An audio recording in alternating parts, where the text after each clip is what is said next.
Assalamualaikum warahmatullahi wabarakatuh. Perkenalkan, nama saya Novi Measari Putri, NIM 2019-33057 dari kelas 6B. Pada kesempatan kali ini, di video ini saya akan membahas tentang kasus pendidikan di Indonesia dan solusinya. Nah, pada kali ini saya mengangkat tema yaitu tentang bullying di lingkungan sekolah. Selanjutnya, apa itu permasalahan pendidikan? Yang pertama yaitu masalah. Masalah adalah suatu pernyataan tentang keadaan yang belum sesuai dengan yang diharapkan. Yang kedua ada pendidikan. Menurut KBBI, pendidikan merupakan proses pengubahan sikap dan tata laku seseorang atau kelompok orang dalam usaha mendewasakan manusia melalui upaya pengajaran dan pelatihan. Nah, selanjutnya yaitu permasalahan pendidikan. Permasalahan pendidikan yaitu segala sesuatu yang tidak sesuai dengan tujuan atau proses pengajaran, pelatihan yang mendidik.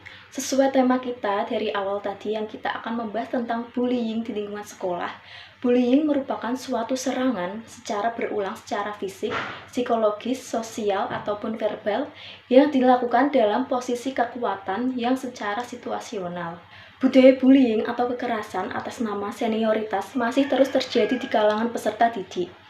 Karena meresahkan, pemerintah didesak segera menangani masalah ini secara serius. Bullying adalah suatu bentuk kekerasan anak atau child abuse yang dilakukan teman sebaya kepada seseorang anak yang lebih rendah atau lebih lemah untuk mendapatkan keuntungan atau kepuasan tertentu. Selanjutnya yaitu jenis-jenis bullying yang kita ketahui di Indonesia, ini ada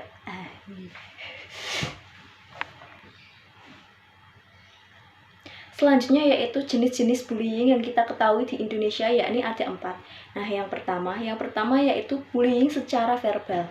Perilaku ini dapat berupa julukan nama, celaan, fitnah, kritikan, penghinaan, pernyataan-pernyataan yang bernuansa ajakan seksual atau pelecehan seksual, teror, surat-surat yang mengintimidasi, dan tuduhan-tuduhan yang tidak benar.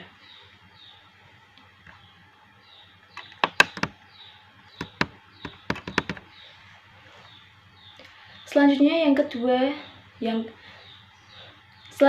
kedua yaitu bullying secara fisik. Yang termasuk dalam jenis ini ialah memukul, menendang, menampar, mencekik, menggigit, mencakar, dan meludahi dan sebagainya. Nah, yang ketiga yaitu bullying secara rasional. Yang ketiga yaitu bullying secara relasional.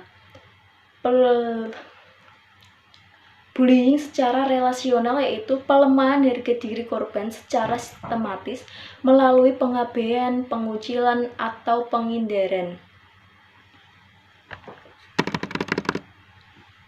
Nah, yang keempat yaitu bullying secara elektronik, merupakan bentuk perilaku bullying yang dilakukan pelakunya melalui sarana elektronik seperti komputer, handphone, internet, website, chatting, dan lain sebagainya.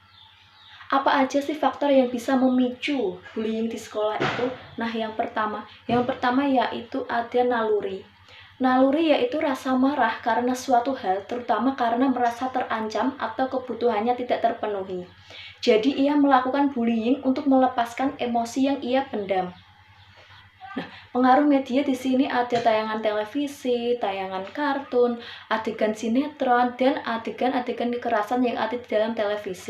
Selanjutnya yaitu dampak perilaku bullying bagi pelaku. Pertama, pelaku memiliki sifat agresif. Yang kedua, mudah marah dan impulsif. Yang ketiga, toleransi yang rendah terhadap frustasi. Yang keempat, tidak memiliki rasa empati. Dan yang kelima yaitu merasa dirinya paling kuat dan disukai. Para pelaku bullying ini memiliki kebutuhan kuat untuk mendominasi orang lain dan kurang berempati terhadap targetnya. Selanjutnya, dampak perilaku bullying bagi korban. Korban bullying di sekolah tentunya di sini akan merasa stres, depresi, gangguan psikologis, tertekan, dan rasa ingin keluar dari sekolah. Lalu, apakah yang dapat kita lakukan untuk memerangi bullying? Nah, cara memerangi bullying di sekolah yang pertama, bekali anak dengan kemampuan membela dirinya. Yang kedua, bekali anak dengan kemampuan menghadapi beragam situasi yang kurang menyenangkan. Dan yang ketiga, beritahu anak di mana tempat melaporkan atau meminta tolong atas tindakan kekerasan. Selanjutnya dari pemaparan kasus bullying di atas, solusi yang dapat saya berikan yaitu yang pertama, hendaknya pihak sekolah proaktif dengan membuat program pengajaran keterampilan sosial, problem solving, manajemen konflik, dan pendidikan karakter. Yang kedua, hendaknya guru memantau perubahan sikap dan tingkah laku siswa di dalam maupun di luar kelas dengan perlu kerjasama yang harmonis antara guru BK, guru-guru mata pelajaran, serta staf dan karyawan sekolah. Nah, yang ketiga, sebaiknya orang tua menjalin kerjasama dengan pihak sekolah untuk tercapainya tujuan pendidikan secara maksimal tanpa adanya tindakan bullying antar pelajar di sekolah. Sekian video dari saya atas pemaparan materi tentang bullying di sekolah.